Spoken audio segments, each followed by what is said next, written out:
WBSLST chemistry PG স্টুডেন্টদের স্বাগত জানাই। 2016 সালে কেমিক্যাল বন্ডিং থেকে 5টা কোশ্চেন এসেছিলো। আজকে কেমিক্যাল বন্ডিং এবং গ্যাসীয় চ্যাপ্টার উপর 2016 সালে কী কোশ্চেন এসেছিলো এবং 2025 সালে সাজেস্টিভ কী কোশ্চেন আসতে পারে তার উত্তর এবং কোশ্চেন আলোচনা করে দেওয়া হবে। 2016 সালে যে কোশ্চেন এসেছিলো কেমিক্যাল বন্ডিং থেকে, এক হচ্ছে কোনো যৌগের গলনাঙ্ক সর্বোচ্চ।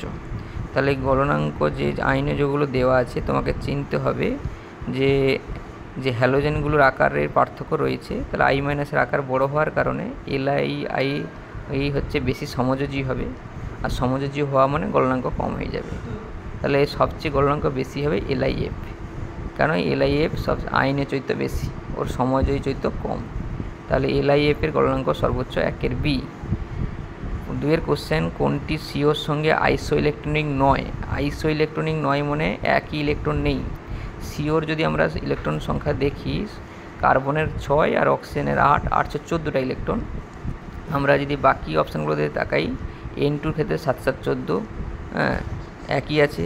CN মাইনাসের কার্বনের 6, নাইট্রোজেনের 7, 13 আর একটা মাইনাসের জন্য 1, 14। NO প্লাসের নাইট্রোজেনের 7, অক্সিজেনের 8, 15 থেকে একটা বাদ দিলে 14। তাহলে তিনজনেরই 14 electron, N2, CN minus, NO plus. আর O2-র কিন্তু আর 16টা ইলেকট্রন। তাহলে আইসো ইলেকট্রনিক নয় যদি বলে, তাহলে উত্তর হবে ডি অপশান, O2। 3-এর কোশ্চেন, HF-এর আণবিক কক্ষকে নন বন্ডিং ইলেকট্রন সংখ্যা কত? এই আণবিক কক্ষক থেকে কিন্তু এও অনেক কোশ্চেন থাকবে। আগের বারে 3টা কোশ্চেন এসছে, এবারেও আমাদের 2-3টা কোশ্চেন থাকার সম্ভাবনা রয়েছে। HF-এর নন বন্ডিং ইলেকট্রন বলতে যে ইলেকট্রনগুলো বন্ধনে অংশগ্রহণ করেনি। আমি এর আগে ভিডিওতে এমোর যে স্ট্রাকচারগুলো বুঝিয়ে আলোচনা করেছি, সেখানে দেখতে পাবে যে HF-এর 6টা নন বন্ডিং ইলেকট্রন আছে। নাহলে মুখস্থ করে রাখার চেষ্টা করবে। আপাতত বলে রাখি, CN মাইনাস, NO প্লাস এবং N2 এরা প্রায় একই রকম, বা CO, এদের মানে N2 নয়, CN minus, NO plus, CO এরা প্রায় একই রকম। এদের প্রত্যেকে 4টা করে নন বন্ডিং ইলেকট্রন আছে। আর HF-এর 6টা নন বন্ডিং ইলেকট্রন আছে। আর CO2 হচ্ছে 8টা নন বন্ডিং ইলেকট্রন আছে। আর জলের হচ্ছে 4টা নন বন্ডিং ইলেকট্রন আছে। এগুলো যদি স্ট্রাকচারগুলো যদি মনে রাখা কষ্টকর হয়ে যায়, তাহলে আপাতত মনে রাখার চেষ্টা করবে এই কার কটা নন বন্ডিং ইলেকট্রন আছে। তাহলে এখানে আমি HF-এর জিজ্ঞেস করেছে, তাহলে HF-এর নন বন্ডিং ইলেকট্রন হচ্ছে 6। চলে আসে 4-এর কোশ্চেন, BrF3-তে BR-এর সংকরায়ন অবস্থা কী? এটা খুব সহজ কোশ্চেন, সংক্রান্ত থেকে তো কোশ্চেন থাকে। BrF3 মানে ব্রোমিনের 7টা ইলেকট্রন কেন্দ্রীয় পরমাণু, আর 3টা ফ্লোরিন, 7 3 10, 10কে 2 দিয়ে ভাগ করলে 5, 5 মানে হবে sp3d, 4-এর C। চলে আসি 5-এর কোশ্চেন, C2-র ক্ষেত্রে কোনটা সঠিক? তাহলে C2 হচ্ছে, যদি আমরা বর্ণনার বের করতে বলে, এর যদি ইলেকট্রন বিন্যাস দেখি, σ1s-এর 2টা, σ1s-এর 2টা, σ2s-এর 2টা, σ2s-এর 2টা, মোট হয়ে গেল 8টা ইলেকট্রন। বাকি থাকছে π2py-তে 2টো, π2pz-এর 2টো, মানে পাইতে গিয়েই কমপ্লিট।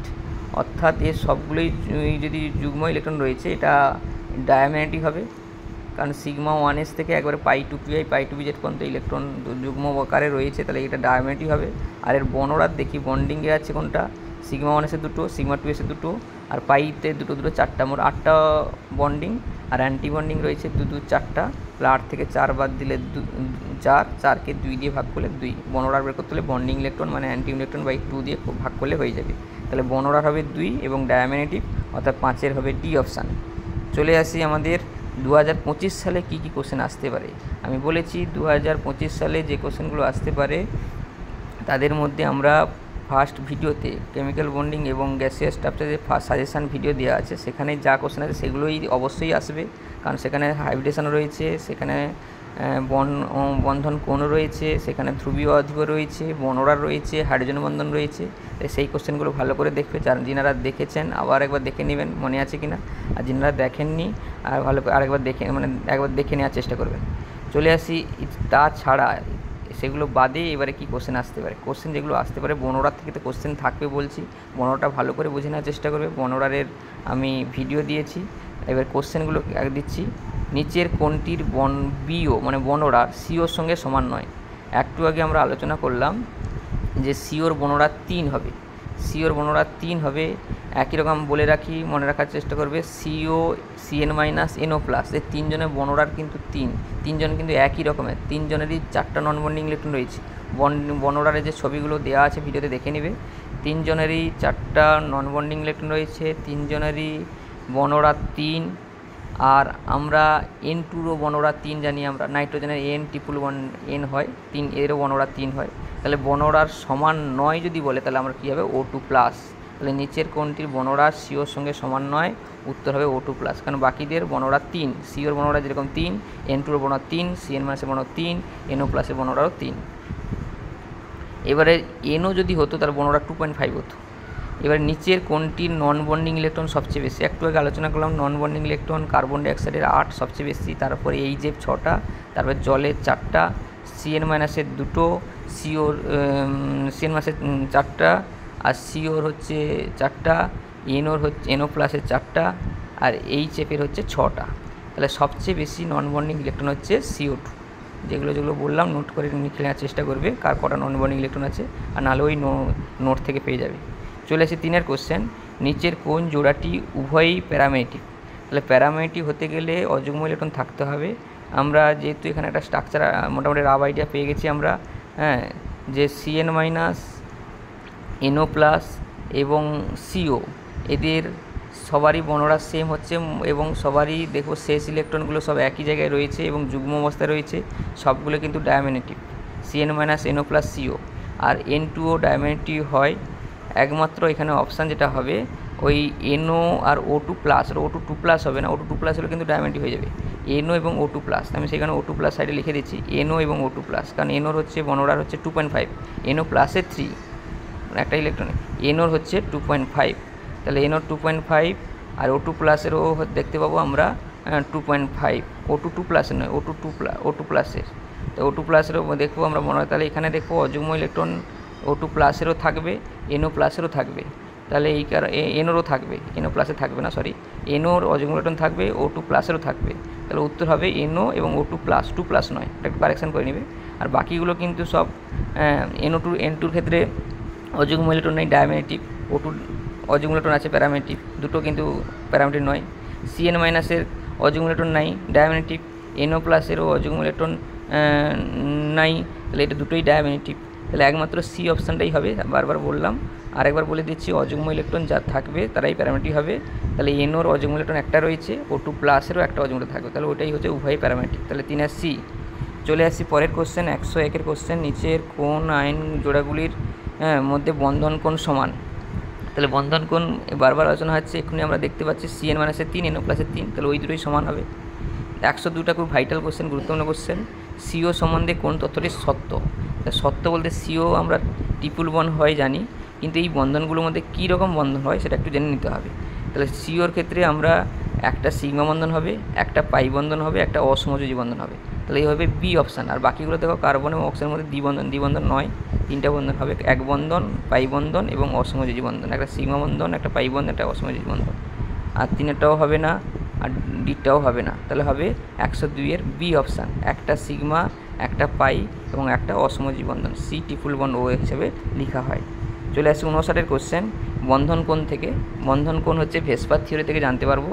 ভেসপার থিওরি অনুযায়ী যে লোন পেয়ারের বিকর্ষণ বল সবচেয়ে বেশি কার তুলনায়, লোন পেয়ারের সঙ্গে বন্ড পেয়ারের, কার তুলনায় বন্ড পেয়ারের সঙ্গে বন্ড পেয়ার, অর্থাৎ কোনো যোগে যদি লোন পেয়ার থাকে তার বন্ধন কোণ কিন্তু স্বাভাবিকের বন্ধন কোণের তুলনায় কমে যাবে। এবারে লোন পেয়ার সেম থাকলো, কিন্তু যদি প্রান্তীয় মৌল তড়িৎঋণাত্মক মৌল হয়, প্রান্তীয় মৌল যদি তড়িৎঋণাত্মক মৌল হয় তাহলে ইলেকট্রনকে নিজের দিকে টানার ফলে ইলেকট্রন বন্ধনটা দুর্বল হয়ে যায়, তখন লোন পেয়ারের যে বিকর্ষণটা আরও বেশি কাজ করবে, ফলে তখন কিন্তু বন্ধন কোণ আরও কমে যাবে, ফলে প্রান্তীয় মৌল তড়িৎঋণাত্মক মৌল হলে বন্ধন কমে যাবে। তবে সেইটা ফ্লোরিন হলে ঠিক আছে, কিন্তু যখন ক্লোরিন চলে আসবে, যেরকম এখানে যে যৌগগুলো দেওয়া আছে BeCl2, ওটা তো 180 ডিগ্রি কোণ হবে, PCl, আর বাকি যে যৌগগুলো রয়েছে sp3 সংকরণ, PCl3, CCl4, NCl3, CCl4 তো কোনো লোন পেয়ার নেই, বন্ধন কোণ পুরো 109 ডিগ্রি 28 মিনিট হবে। আর PCl3 এবং NCl3-র মধ্যে PCl3 কিন্তু সবচেয়ে কম হবে। কেন?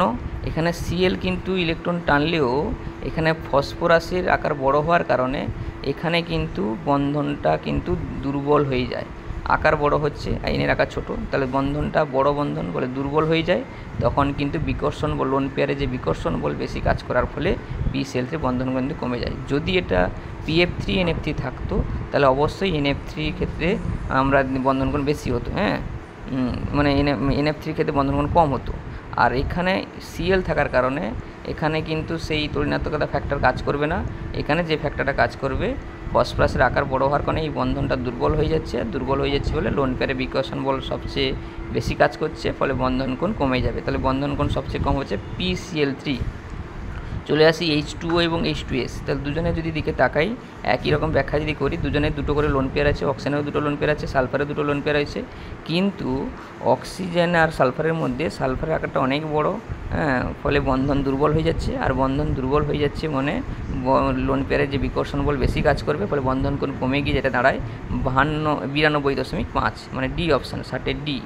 চলে আসি PH3 বন্ধন কোণ কত। PH3 বন্ধন কোণ অনেকটা কম, 90 ডিগ্রি। PH3 বন্ধন হচ্ছে 90 ডিগ্রি, 61 এ। তাহলে এখানেই আমাদের এবারের মানে যেগুলো আলোচনা হয়নি, যে কোশ্চেনগুলো, সেগুলো আলোচনা করে দেওয়া হলো। আর বাকি সংকরায়ন, মানে ধ্রুবীয় অধ্রুবীয়, তারপরে হচ্ছে ল্যাটিস শক্তি এবং হচ্ছে দ্বিমেরু ভ্রামক, এই কোশ্চেনগুলোর উত্তর জানতে গেলে বা এই সাজেস্টিভ কোশ্চেনগুলো জানতে গেলে আমার আগের ভিডিও দেওয়া আছে, সাজেশান অফ কেমিক্যাল বন্ডিং এবং গ্যাসিয়াস স্টেট, সেখানেই পেয়ে যাবে। চলে আসি এবারে গ্যাসিয়াস স্টেটে 2016 সালে কী কোশ্চেন এসেছিলো। গ্যাসিয়াস স্টেটে 2016 সালে যে কোশ্চেন এসেছিলো, গ্যাসের গড় বর্গবেগের সঙ্গে তাপমাত্রা সম্পর্ক। গড় বর্গবেগের বর্গমূল নয়, আমরা গড় বর্গবেগের বর্গমূলের রাশিমালা পড়েছি √3RT/m, কিন্তু এখানে যেহেতু গড় বর্গবেগ দিয়েছে তাহলে কিন্তু 3RT/m, √টা থাকবে না।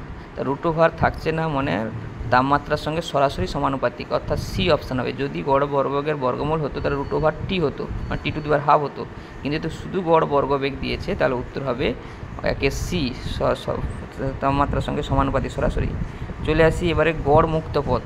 গ্যাসেরও একই কথা বলতে হবে। গ্যাসেরও যে আমাদের কোশ্চেন, যে সাজেস্টিভ কোশ্চেন আমাদের বিভিন্ন গ্যাস ভ্যান ডার ওয়ালস সমীকরণ থেকে আছে, গ্যাসের তরলীকরণ থেকে আছে, বা এর অনেক কোশ্চেন দেওয়া আছে, সেগুলো দেখে নিবে, ওখানেই পেয়ে যাবে। তাছাড়া সেগুলো ছাড়া যেগুলো আমাদের আলোচনা করার দরকার সেগুলোই আলোচনা করে দিচ্ছি। গড় মুক্ত পথ মানে আমাদের কলিশন হলে যে গড় মুক্ত পথ পাওয়া যায়, সেই গড় মুক্তকে ল্যামডা দ্বারা প্রকাশ করা হয়। সেই ল্যামডার সঙ্গে তাপমাত্রা সম্পর্ক কী? ল্যামডার সঙ্গে তাপমাত্রা হচ্ছে সমানুপাতিক সম্পর্ক, অর্থাৎ 8-এর হবে এ, আর চাপের সঙ্গে কিন্তু ব্যস্তানুপাতিক। তো ল্যামডার সঙ্গে চাপ হবে 1/p, অর্থাৎ 9-এর হবে সি অপশান, চাপের সঙ্গে হচ্ছে ব্যস্তানুপাতিক। আর মোল সংখ্যা বা অণুর সংখ্যার সঙ্গে যদি বলা হয় সমানুপাতিক, অণুর সংখ্যার সঙ্গে সমানুপাতিক না, ব্যস্তানুপাতিক। কারণ আমাদের যে গড় মুক্ত পথে যে রাশিমালা আমরা পরের দিকে সমীকরণে দেখাবো, গড়ের যে রাশিমালা 1/√2, ল্যামডা সমান 1/√2 পাই সিগমা স্কোয়ার এন, ল্যামডা সমান 1/√2 পাই সিগমা স্কোয়ার এন। তাহলে এনটা নিচে রয়েছে, তাহলে এনের সঙ্গে ব্যস্তানুপাতিক। আর এন থেকে আমরা পিভি সমান এনআরটি সমীকরণ করে পেয়ে যাব, সেখানে দেখতে পাবো টেম্পারেচারের সঙ্গে সমানুপাতিক হবে, প্রেসারের সঙ্গে ব্যস্তানুপাতিক হবে। তাহলে গড় মুক্ত পথ তাপমাত্রার সঙ্গে সমানুপাতিক, চাপের সঙ্গে ব্যস্তানুপাতিক, মোল সংখ্যার সঙ্গে বা অণু সংখ্যার সঙ্গে ব্যস্তানুপাতিক। চলে আসি 11 কোশ্চেন। আদর্শ গ্যাসের দুটি অণুর সংঘর্ষ কী হয়? শুধুমাত্র রৈখিক ভরবেগ সংগ্রহিত থাকে না, গতিশক্তির সাথে না, রৈখিক ভরবেগ এবং গতিশক্তি উভয়ই সংগ্রহিত থাকে। আদর্শ গ্যাসে যখন অণু সংঘর্ষ হয় তারা পূর্ণ স্থিতিস্থাপক সংঘর্ষ ধরি, তাহলে সেখানে ভরবেগ এবং গতিশক্তি উভয়ই সংগ্রহিত হয়। তাহলে 11C। 13 কোশ্চেন যেটা বলছিলাম যে সমীকরণটা কী হবে, ল্যামডা সমান 1/√2, যেহেতু √2 কোনো তারে নেই, তাহলে 1/π সিগমা স্কোয়ার এন। সিগমা হচ্ছে ব্যাস, সিগমা স্কোয়ার এন অণুর ব্যাস, তাহলে 1/λ সমান 1/π সিগমা স্কোয়ার এন।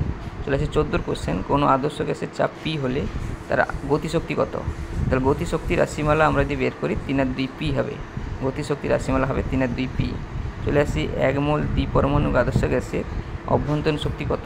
তো দ্বিপরমাণু যখন গ্যাস বেরোবে, অভ্যন্তরীণ শক্তি মানে আমরা বলবো সিভি, হ্যাঁ। আর সিভি যখন আমরা বের করবো, সেখানে আমরা দেখবো, আমরা স্বাধীনতার মাত্রা বের করবো 5, তাহলে হবে 5/2। স্বাধীনতার মাত্রা বের করার সূত্র হচ্ছে 3n - k। এন মানে অনুসংখ্যা, মানে পরমাণুর সংখ্যা, কে মানে বাধা। তাহলে সেখান থেকে আমরা সিভি পেয়ে যাবো 5/2 RT। তাহলে 1 মোল দ্বিপরমাণু আদর্শ গ্যাসের অভ্যন্তরীণ শক্তি 5/2 RT। আর যদি দ্বিপরমাণু গ্যাস হয় তাহলে তখন তার স্বাধীনতার মাত্রা হবে 7, তাহলে হবে 7/2 RT। তাহলে 47-এর 7 2 8টি। সিভি অভ্যন্তরীণ শক্তি দিয়েছে মানে সিভি, আর যদি এনথালপি জিজ্ঞেস করতো তাহলে সিপি হতো। তাহলে চলে আসি 42-এর কোশ্চেন। একটি আদর্শ গ্যাস তরলে পরিণত হবে, তার সংকট উষ্ণতা এবং আকর্ষণজনিত যে এর মান বেশি হবে না কম হবে। তাহলে সহজে যদি তরলে পরিণত হয় তার অবশ্যই এর মান বেশি হবে, কারণ এর মান বেশি হলে অণুগুলি আকর্ষণের পরিমাণ বেশি হবে, আর আকর্ষণের পরিমাণ বেশি হলে তাকে সহজে তরলে পরিণত যাবে। আর সংকট উষ্ণতাও বেশি হতে হবে, কারণ সংকট উষ্ণতা বেশি হলে গ্যাসকে সহজে তরলে পরিণত করা যায়। যার সংকটতা খুবই কম -এ তাদেরকে সহজে তরলে পরিণত করা যায় না। তাহলে সংকট উষ্ণতাও বেশি হতে হবে, টিসির মানও বেশি হতে হবে, এর মানও বেশি হতে হবে। 43-এর কোশ্চেন, ভ্যান ডার ওয়াল সমীকরণে বি এর সাহায্যে কী মাপা যায়? বি এসছে অণুগুলির আকার বা আয়তন মাপার জন্য, তাহলে আমরা বলবো গ্যাসের অণুগুলির অধিকৃত আয়তন বি, আর এই মাপা হয় অণুগুলির আকর্ষণ বলের পরিমাপ। তাহলে 43-এর বি। 44-এর কোশ্চেন, এসটিপিতে 1 মোল গ্যাসের সংঘনতা গুণক 1 অপেক্ষা কম হলে ওই গ্যাসের মোলার আয়তন কত? তা ওই গ্যাস সংঘনতা 1 থেকে কম মানে জেটের মান 1 থেকে কম, মানে নিশ্চয়ই আমরা জেটের মান বলি পিভি সমান এনআরটি। তাহলে অবশ্যই মোলার আয়তনটা 22.4 লিটার থেকে কম হবে। তাহলে হবে 44-এর বি, 22.4 লিটার থেকে কম। তাহলে এখানেই আমাদের কেমিক্যাল বন্ডিং এবং গ্যাসেস চ্যাপ্টার 2016 সালে কী কোশ্চেন এসেছিলো এবং 2025 সালে কী কোশ্চেন আসতে পারে বলতে বাকিগুলো কিন্তু আলোচনা হয়ে আছে বলে বাকিগুলো আলোচনা করছি না। বাকিগুলো এখানে কোশ্চেনগুলো আমি দেখিয়ে দিচ্ছি। কোশ্চেনগুলো যেগুলো টিক মারা নেই, এই কোশ্চেনগুলো কিন্তু অলরেডি অন্য ভিডিওতে আমাদের পূর্ববর্তী ভিডিওতে আলোচনা করা আছে, দেখে নেবে গ্যাসে থেকে কোন কোন কোশ্চেন এসছে। অনেক ভেরি ইম্পর্টেন্ট কোশ্চেনগুলো রয়েছে যেগুলো আলোচনা অলরেডি হয়ে গেছে। যিনারা দেখেছেন আর একবার দেখে নেবেন, আমাদের মনে পড়ে যাবে, আর যিনারা দেখেননি দেখে নেওয়ার চেষ্টা করবেন, তাহলে সুবিধা হবে। তাহলে এখানেই আমাদের কেমিক্যাল বন্ডিং এবং গ্যাসেস স্টেটের 2016 সালে এবং কী এসেছিলো এবং 2025 সালে কী আসবে তার একটা সাজেশান দিয়ে দেওয়া হলো। সবাই একটু প্রিপারেশান নিয়ে নেবেন, আর সবাইকে ধন্যবাদ ভিডিওটি দেখার জন্য।